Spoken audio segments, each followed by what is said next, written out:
Assalamualaikum warahmatullahi wabarakatuh. Perkenalkan, nama saya Fabrizio dari Telkom University. Di sini kami akan menjelaskan proses bisnis yang kami buat. Jadi, apa itu proses bisnis? Proses bisnis adalah serangkaian aktivitas bisnis yang berkaitan dengan produk bisnis. Nah, aktivitas tersebut akan memiliki syarat dan ketentuan berlaku sehingga mampu memenuhi tujuan bisnis.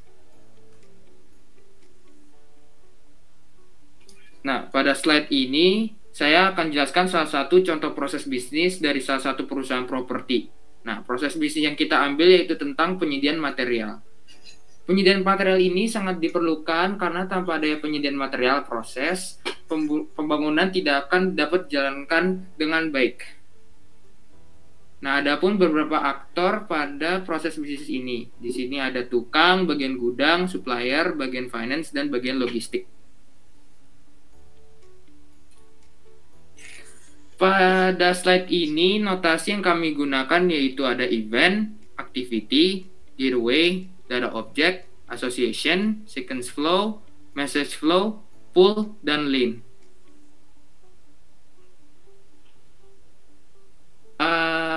Proses bisnis tersebut akan dimulai saat tukang ini meminta material ke bagian gudang.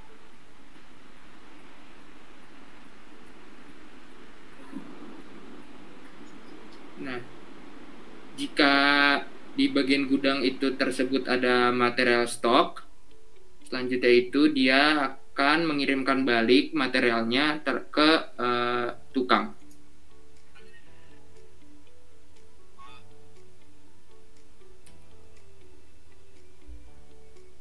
Pada slide ini adalah contoh BPMN dari atas. Pertama itu tukang minta material, selanjutnya di bagian gudang dia akan mengecek stok material. Jika stok tersebut ada, dia akan mengirimkan balik ke tukang dan proses bisnis akan selesai.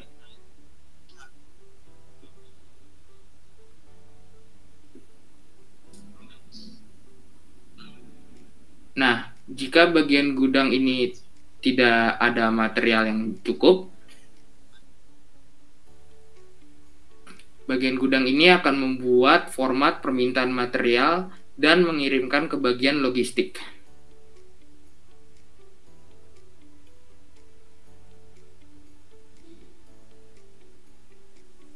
Ini contoh BPMN-nya.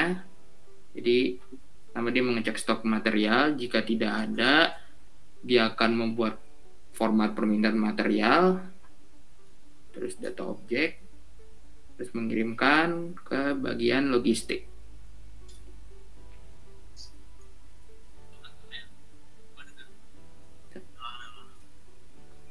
Setelah itu, bagian logistik langsung mengirimkan formatnya lagi ke bagian finance.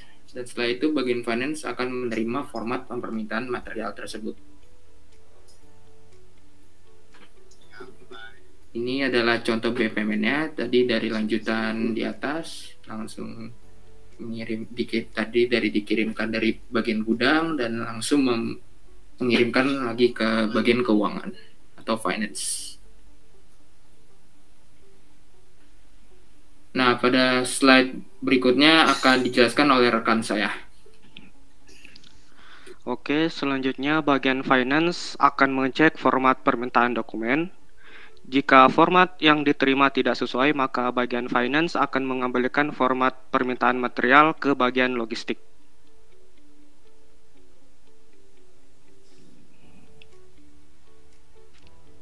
Bisa kita lihat BPMN-nya. Di sini keuangan menerima format permintaan material dengan inputan data objek berupa format permintaan material. Selanjutnya mengecek format tersebut. Kemudian di sini ada dua kemungkinan kejadian, yaitu diterima dan ditolak. Pada case kali ini formatnya ditolak. Dan bagian keuangan mengembalikan format permintaan material ke bagian logistik dengan inputan data objek format permintaan material.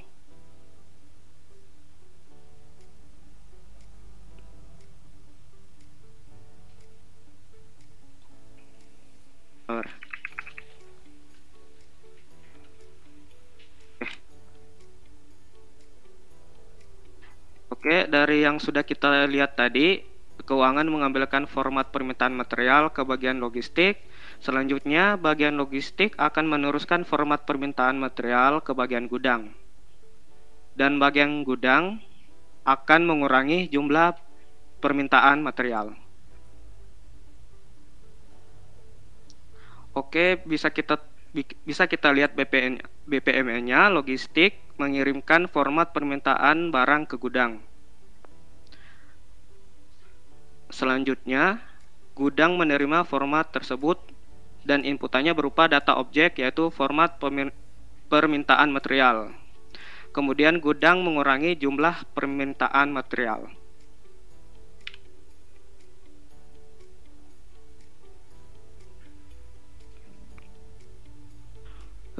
Kemudian selanjutnya dari yang sudah kita lihat, pihak gudang telah memperbaiki format atau data yang kurang benar, kemudian format tersebut dikirim kembali ke bagian logistik. Nah, kemudian bagian logistik mengirimkan kembali format yang telah direvisi tadi ke bagian finance.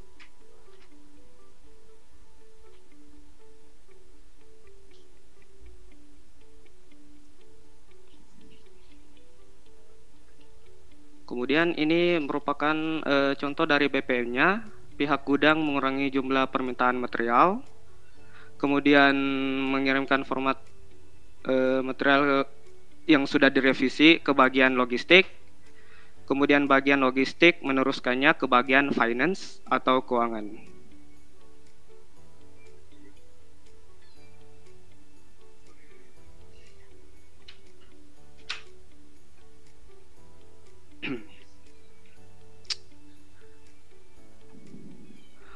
Oke, selanjutnya bagian finance mengecek kembali format permintaan material yang sudah diterima, dan aktivasi ini akan dilakukan secara berulang jika masih terdapat format yang salah.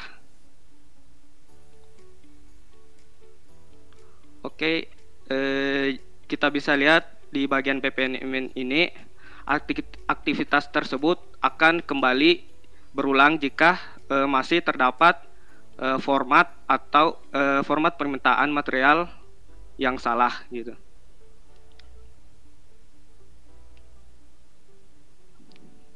Oke, ini ditolak kemudian kembali ke seperti proses sebelumnya.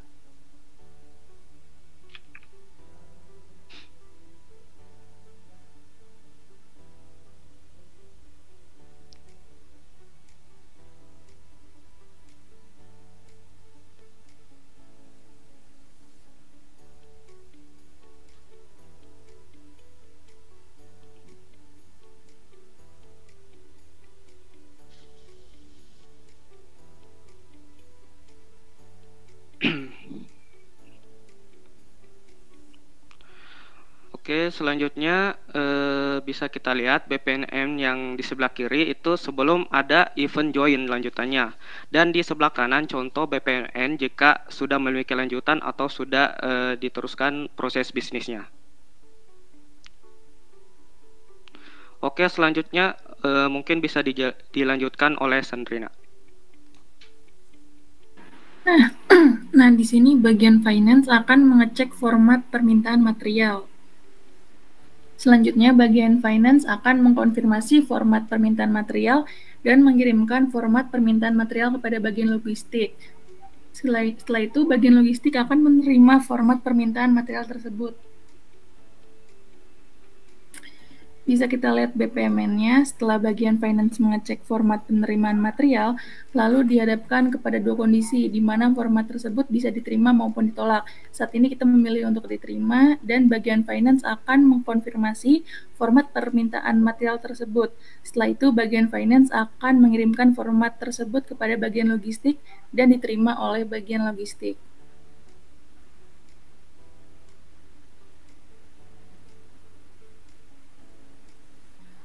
Bisa kita lihat BPMN-nya, di mana bagian logistik melakukan pemesanan material kepada supplier dan supplier tersebut menerima pemesanan material. Selanjutnya, kembali dihadapkan oleh dua kondisi, bisa ada dan tidak ada. Kita membahas jika keadaan material ada terlebih dahulu. Jika material ada, maka supplier akan mengirimkan material kepada bagian gudang dan diterima oleh bagian gudang.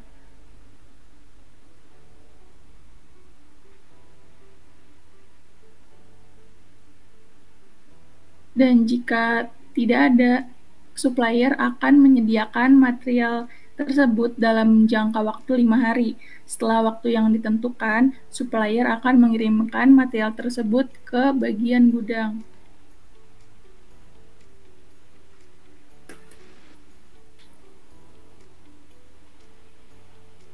Nah, di sini ada BPMN-nya, di mana ada dua keadaan. Jika tidak ada, maka supplier akan menyediakan barang selama 5 hari. Setelah waktu yang ditentukan, supplier akan mengirimkan material tersebut kepada bagian gudang.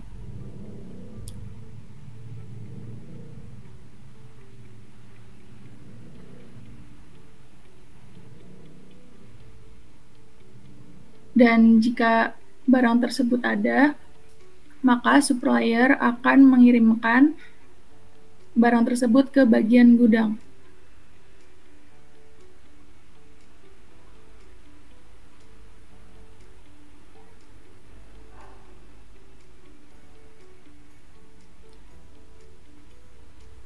Selanjutnya, bagian gudang akan mengecek material. Jika tidak sesuai, maka bagian gudang akan meminta penggantian material kepada supplier, dan supplier akan menerima penggantian material tersebut.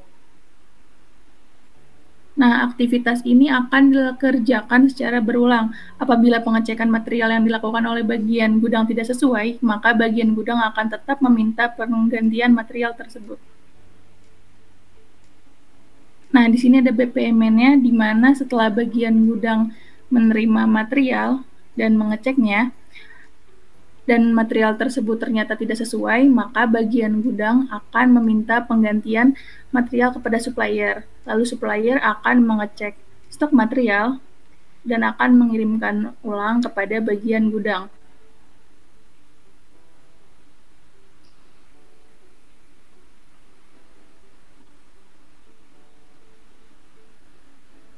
Mungkin slide selanjutnya akan dilanjutkan oleh rekan saya. Baik, seperti yang telah dijelaskan oleh rekan saya bahwa pada saat bagian gudang mengecek material yang telah diberikan oleh supplier dan ternyata tidak sesuai, maka proses tersebut akan terjadi secara berulang. Nah, untuk menghentikan perulangan tersebut dapat diselesaikan dengan kondisi bahwa bagian gudang telah mengecek material dan material tersebut telah sesuai berdasarkan apa yang mereka minta pada supplier. Jadi di sini ketika telah sesuai, maka bagian gudang akan mengkonfirmasi bahwa material telah sesuai, dan bagian keuangan akan melakukan pembayaran material yang telah diberikan oleh supplier, dan supplier akan menerima pembayaran tersebut.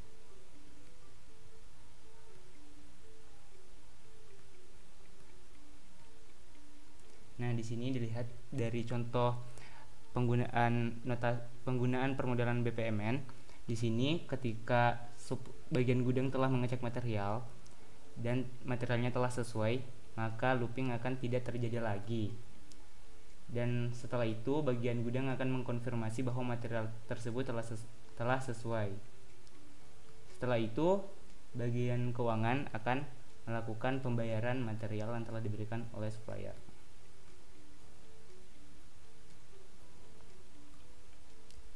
Selanjutnya, setelah membayar, bagian keuangan akan membuat format pembayaran kas dan mengirimkan format tersebut kepada kepada supplier.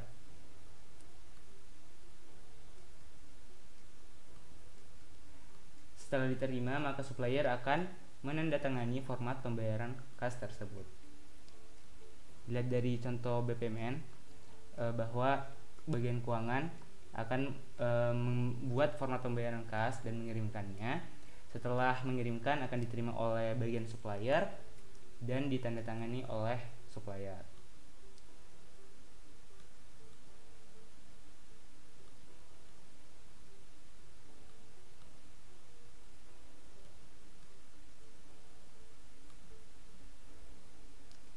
Setelah itu, setelah supplier mengirimkan format pembayaran kas, maka bagian keuangan akan menerima format pembayaran kas yang telah ditandatangani tersebut. Setelah itu, format pembayaran kas tersebut akan disimpan dalam arsip pembayaran kas. Dilihat dari contoh BPMN-nya, bahwa di sini proses tersebut setelah ditandatangani akan dikirimkan ke bagian keuangan. Setelah dikirimkan akan diterima oleh bagian keuangan, dan bagian keuangan akan menyimpan format pembayaran tersebut ke dalam arsip pembayaran, di mana dalam BPMN arsip tersebut digambarkan sebagai data objek seperti database.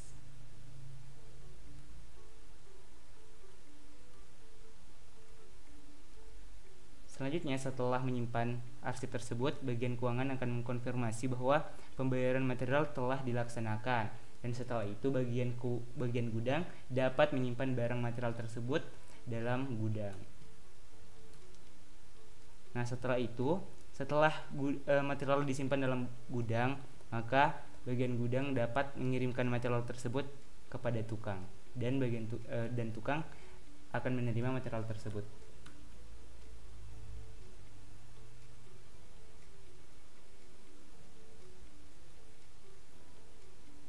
Untuk BPMN-nya seperti ini. Bagian keuangan mengkonfirmasi bahwa pembayaran telah selesai, dan bagian gudang akan menyimpan materialnya dalam gudang, dan bagian gudang akan mengirimkan materialnya kepada tukang. Dan setelah itu proses bisnis telah selesai.